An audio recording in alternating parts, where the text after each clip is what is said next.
of losses in the Pacific during the final years of World War II, the Japanese grew desperate. Commanders would recruit volunteers to crash their planes into targets, praising their heroic sacrifice and promising government support for their families in exchange.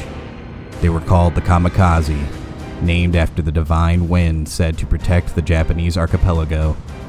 Japan's Nakajima and Mitsubishi fighter planes were fast, lightweight, and easy to maneuver, but towards the end of the war, they were outclassed by newly developed Allied planes.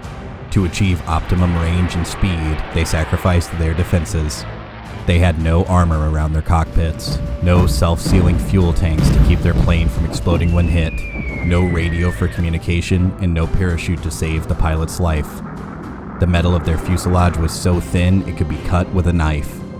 They even produced planes exclusively for kamikaze attacks. To defeat the heavily armed Allied ships, they would crash explosive-filled planes into targets, severely crippling aircraft carriers for months and taking hundreds of lives at the cost of their own. It was considered cowardly to bail, so the Japanese pilots would go down with their planes. Any who turned back were severely punished. Other suicidal missions included ramming tanks, torpedoes, submarines, and scuba gear filled with explosives into enemy vessels, or simply charging into heavy fire with nothing but a bayonet. For many of the soldiers, it was an honor to die for their country, and giving up their lives for the sake of the emperor was an act of supreme loyalty. Others had been pressured to enlist and had simply accepted the fact that they would have to die.